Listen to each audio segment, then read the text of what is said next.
Prepping the green beans for the jars is pretty simple. Just get yourself a couple bowls, one for the cut pieces, one for the end pieces that you're snipping off, and whatever you have the beans in to begin with. And just sit down on the porch, sit down in front of the TV or whatever and snip away. See, a little rusty spot. Yeah, it's not going to kill the batch if it's in there, but it just doesn't look pretty. All right, yesterday I did half pints. The ones I'm going to do today, I'm going to do some pints today. Just fill them up. You can use the funnel, but you know, for dry stuff like this, you really don't need that. Shake them down. Get them to fit. If they're over the rim here, which is about the 1-inch headspace, then take them out or shove them down in the corners a little bit. Just like that. Just leave that 1-inch headspace.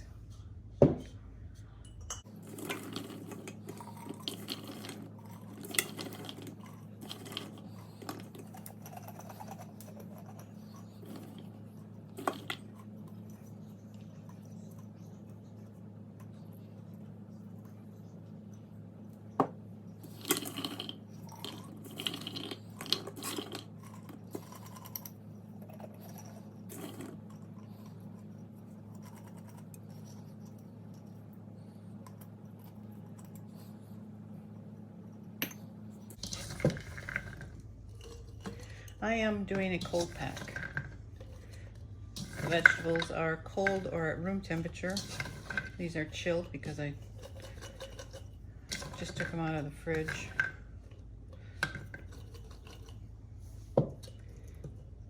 Before I snapped them.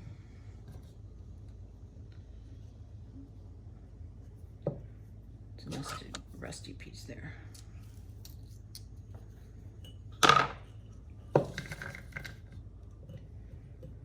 Not gonna have enough for even a half pint on that last one.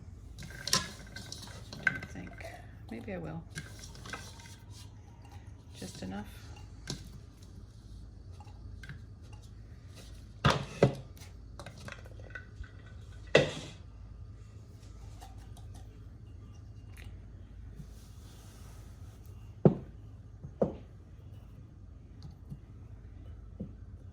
Yeah, I'll go ahead and do that. I can have that for myself later. Oh, that was actually one I prepped yesterday. It's got a little bit of salt already in the bottom. 1/4 teaspoon of salt in the half pints. And I'm actually going to do, no I didn't. I did 1/8 teaspoon in the half pints.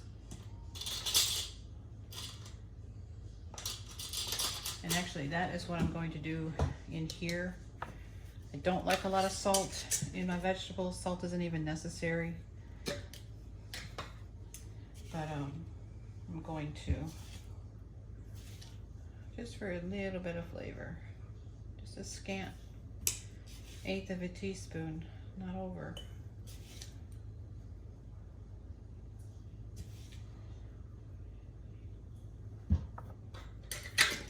Like I said, that is optional. That is totally your choice if you want to add salt or not. It's not necessary for preserving. All right, filling the jars with water. Again, leave that 1-inch headspace.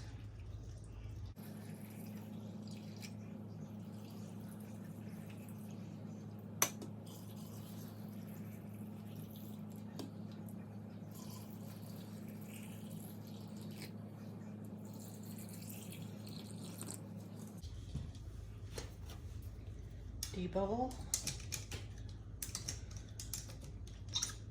Just get out as much of the air pockets as you can.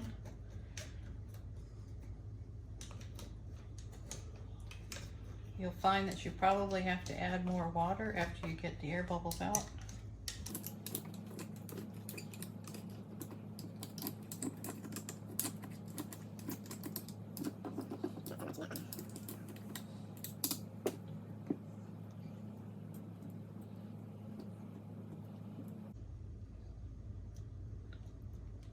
Some of the beans were displaced a little bit because of the debubbling.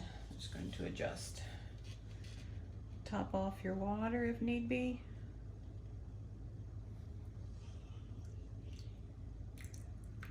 Just a little bit.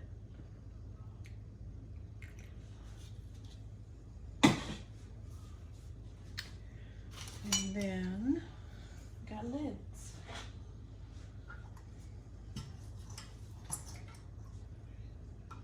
Oops, no lids. Just a minute. Now these just came out of the dishwasher this morning, so they are nice and clean.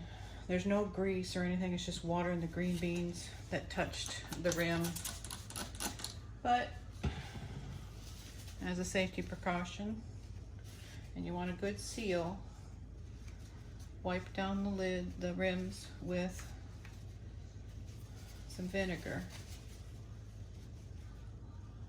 to get any residue or oils or anything that might be on the rims. Now this is, I keep white vinegar in this spray bottle. That's all it's in there. That's all it's ever been in there.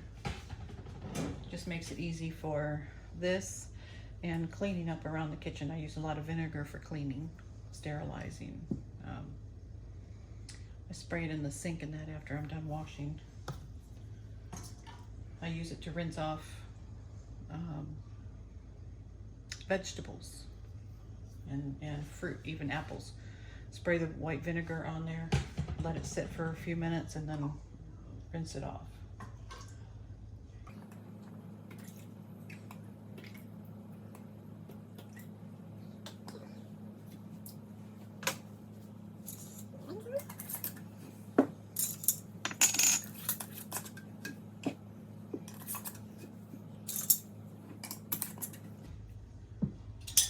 Finger tight. Just put the ring on. When it's snug, give it a little twist like that. That's it. Finger tight. Don't crank it on there.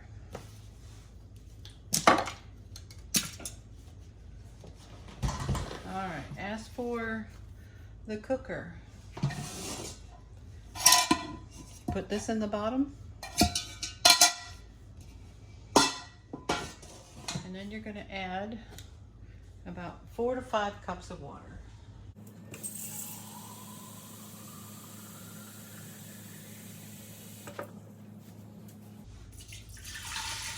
I've heard some people are adding more water because they think they need to. You don't.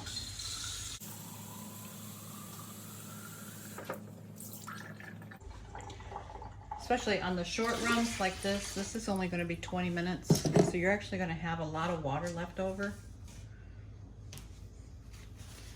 In the longer runs, 90 minutes, yes, you're going to have, you know, maybe a couple tablespoons of water left in the bottom when it's done, but that's the way it should be. You don't want it to run dry, and it shouldn't if everything's running properly. And if you put the proper amount of water in there, so 4 to 5 cups of water as per the instructions is really all you need. Let's see.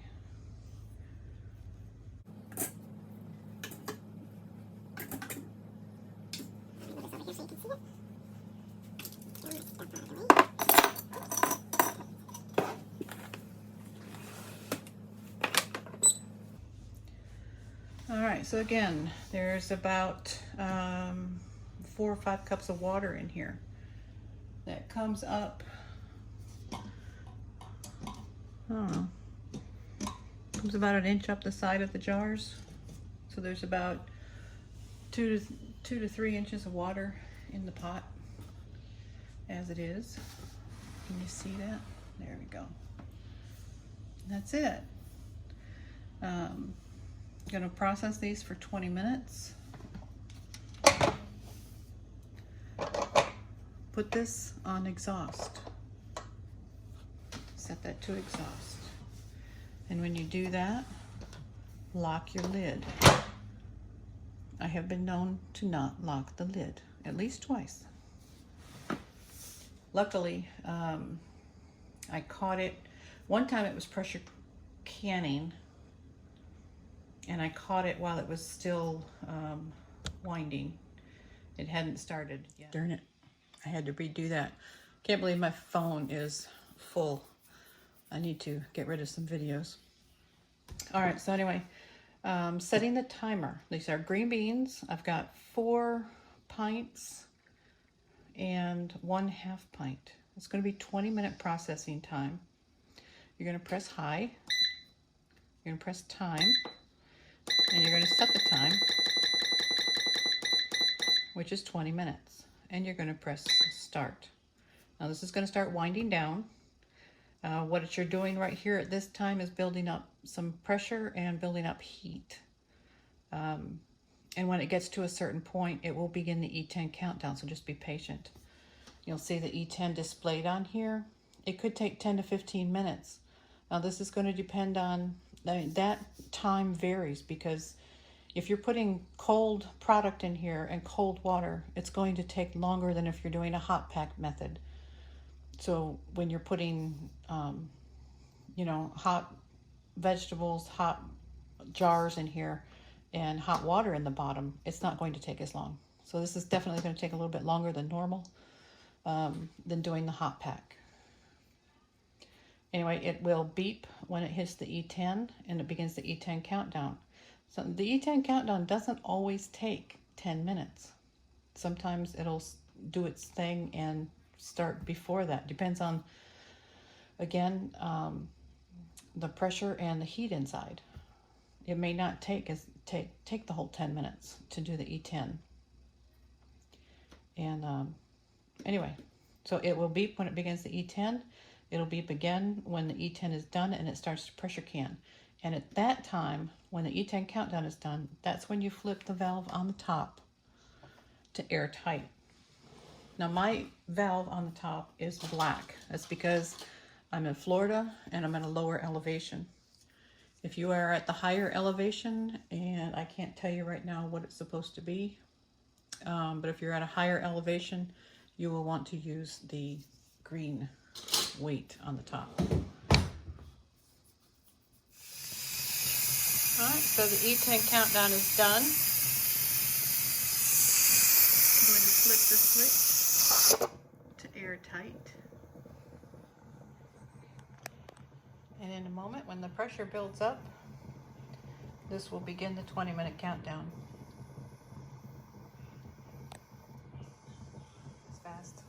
It took like less than 2 minutes after this beeped the end of the E10 countdown for it to start the 20-minute countdown. And the pressure will build up and more steam will escape from up here. That is normal. It's just regulating the pressure inside the pot.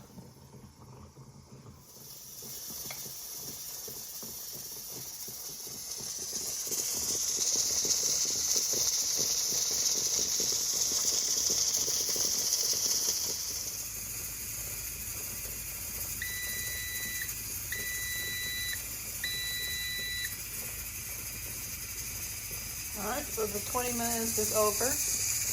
This is going to continue to steam until the pressure is down and the temperature drops. You can go ahead and unplug it. That's not going to make a difference. The machine is off. I usually let it sit here for a couple hours. It usually takes about an hour for it to completely depressurize, and so it's safe to open. But I usually let it go for at least 2 hours, sometimes even longer.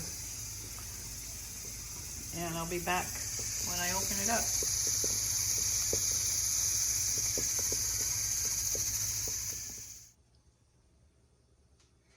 And it's been just over an hour. Everything up here is settled down. Flip this valve to exhaust to make sure no steam at all came out. Unlock it open.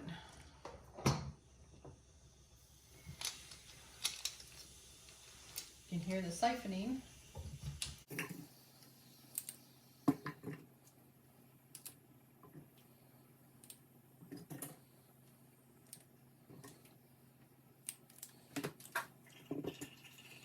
I move the camera down so you can see